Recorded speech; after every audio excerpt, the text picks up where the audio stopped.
নমস্কার, সবাই কেমন আছেন? আশা করছি সবাই খুবই ভালো আছেন। আমার একটি নতুন ভিডিওতে আপনাদের সবাইকে অনেক অনেক ভালোবাসা।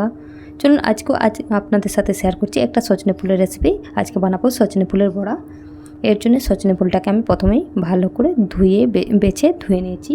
আর আমি আজকে মসুর ডাল দিয়ে বড়াটা বানাচ্ছি। এর জন্য মসুর ডালটাকে 2 ঘন্টা আগে আমি ভিজিয়ে রেখেছিলাম। এখন আমি একটা মিক্সিতে পেস্ট করে নিচ্ছি। আমি অনেকেই দেখেছি বড়া বানাতে যে হয় বেসন বা খেসারির ডাল ব্যবহার করে, কিন্তু আমি এই দুটোর কোনো একটাও ব্যবহার করব না। আমি করছি মুসুরির ডাল। দেখুন মুসুরির ডালটাকে বেটে নিয়েছি। আর বাটাটা দেখুন একদম মিহিন পেস্ট হয় না, একটু হালকা মোটা মোটা রাখবেন, তাহলে বড়াটা একটু খাস্তা মুচমুচে হবে। আর আমি জল ছাড়াই মুসুরির ডালটাকে বেটেছি মিক্সিতে। এবার মিক্সির জার থেকে একটা পাত্রে ঢেলে নিলাম। এবার খুব ভালো করে ডেবে নিচ্ছি। ডালটা এমনভাবে ডাবতে হবে যে ডালটা আপনি যখনই ডাববেন তখন হাতেই বুঝতে পারবেন যে হালকাও হয়ে গেছে আর ডালের কালারটা চেঞ্জ হয়ে আসবে। আর সবথেকে ডাল ডাবা হয়েছে কিনা এর উপায় হচ্ছে ডালটা দ্বিগুণ হয়ে যাবে, যতটা থাকবে তার পরিমাণটা একটু বেশি হয়ে যাবে।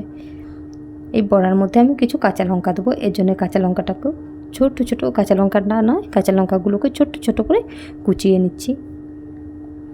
আমি তো ছুরি দিয়ে কাটছি, আপনারা বটি দিয়ে কেটে নেবেন। এরপর ডালের মধ্যে যে ডাবা ডালটা ছিল এর মধ্যে প্রথমে পরিমাণ মতো লবণ দিচ্ছি। লবণটা একটু কমই দিবেন, ভাজা জিনিসে লবণটা একটু কমই দিতে হয়। আর একটু হলদি গুঁড়ো দিলাম, দিয়ে এবারে ধুয়ে রাখা সজনে ফুলগুলো দিয়ে দিচ্ছি। সজনে ফুলগুলো দেখছেন কতটা ফ্রেশ, গাছের তোলার এটা সজনা ফুল নয়, গাছ থেকে পেড়ে আনা সজনা ফুল। আমি অনেককে দেখেছি যে সজনা ফুলটা বড়া বানানোর আগে ফুলের মধ্যে লবণ মিশিয়ে রেখে দেয় যাতে জলটা বেরিয়ে যায়, যে একটা তিতকুটি জল থাকে, কিন্তু আমি ওটা করি না, কারণ ওটা যদি জলটাই বেরিয়ে গেল তো আমি খেলাম কি। আর দেখুন মাখাটা কত সুন্দর হয়েছে, কাঁচা লঙ্কা কুচিগুলো দিয়েছে ওটা তো আপনারা দেখতেই পেয়েছেন। মাখাটা কত সুন্দর হয়েছে দেখেছেন। আমি যখন বড়াটা তেলে ছাড়বো তখন আপনারা আরও ভালোভাবে বুঝতে পারবেন যে মাখাটা কত সুন্দর হয়েছে। বড়া ভাজার জন্য আমি কড়াইতে পর্যাপ্ত পরিমাণে তেল নিয়ে তেলটা গরম করে নিয়েছি। এর মধ্যে যদি ডালটা কম হতো বা ফুলটা যদি বেশি হতো, ডাল থেকে ফুলটা ছেড়ে ছেড়ে আসতো, কিন্তু দেখুন কিছুই ছেড়ে আসে না, একদম গোল গোল আমি যেমন শেপে ছেড়েছি সেরকম শেপেই ভাজা হচ্ছে। আর বড়া ভাজার নিয়মই কিন্তু একটু মিডিয়াম আছে। বেশি যদি হাই হিটে আমরা কোনো জিনিস ভাজি তো জিনিসটা উপরটা তো ভাজা হয়ে যাবে কিন্তু ভেতরটা কাঁচাই রয়ে যাবে। দেখুন কত সুন্দর হয়ে ভাজা হয়ে গেছে। আর আমি ভাজছি সরষের তেলে, আপনারা চাইলে রিফাইন তেল ব্যবহার করতে পারেন। আমাদের যে সরষের তেলের যে ঝাঁঝটা ওটা আমাকে খুব ভালো লাগে কোনো ভাজাতে। যদি ঘরে কোনো গেস্ট আসে তখন রিফাইন তেল ইউজ করি, নাহলে আমাদের একটু ভাজাভুজিটা বেশি সরষের তেলেতেই হয়।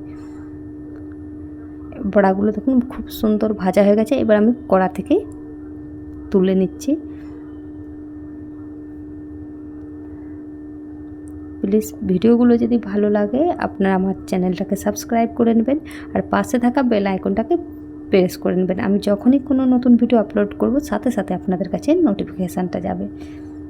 আমি একইভাবে সব বড়াগুলো ভেজে নিচ্ছি। আর বড়াগুলো খেতে এত সুন্দর হয়েছিল আর কি বলবো, গরম ভাতের সাথে অমৃত। আমরা শুধু বাঙালিরাই জানি, বাঙালি আর সাউথ ইন্ডিয়ান জানি যে এই বড়াটা কেমন লাগে খেতে আর কি অমৃত লাগে। আর এটা হচ্ছে সিজনে পাওয়া যায়, এরপরেও কিন্তু আমরা পয়সা দিয়ে চাইলেও পাবো না, এতটা ভালো ফ্রেশ পাবো না। হয়তো ফ্রোজেন থাকে কিন্তু এতটা ফ্রেশ ভালো তখন আর পাবো না। দেখুন বড়াগুলো কত সুন্দর ভাজা হয়েছে। আর ফুলগুলো দেখছেন তো, ডাল আর ফুলের পরিমাণটা আমি এমনইভাবে দিয়েছি। আর বড়াগুলো যখন ভেজে আমি একটা পাত্রে রাখছি একদম আওয়াজ আসছে কেমন দেখুন, খড়খড় করে একদম। আজকে আমি আমার লাঞ্চে বানিয়েছিলাম সজনে ফুলের বড়া।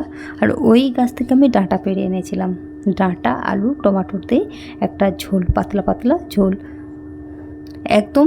আপনাদেরকে বলছি কীভাবে বানাবে। প্রথমে আলু আর সজনে ডাঁটাকে লম্বা লম্বা করে কেটে নিয়েছি। কেটে নিয়ে কড়াইতে তেল গরম করে প্রথমে একটু আলুটা ভেজে নিয়েছি। এরপরে ওর মধ্যে টমাটোর আর সজনে ডাঁটাগুলো দিয়ে হালকা একটু ভেজে ওর মধ্যে ধনে গুঁড়ো, হলদি গুঁড়ো, লঙ্কা গুঁড়ো দিয়ে একটু নাড়াচাড়া করে ওর মধ্যে জল দিয়ে দিয়েছি। আর নামিয়ে 5 ফোড়ন দিয়ে সাঁতলে নিয়েছি। এইভাবে আপনারাও একবার বানিয়ে খেয়ে দেখতে পারেন।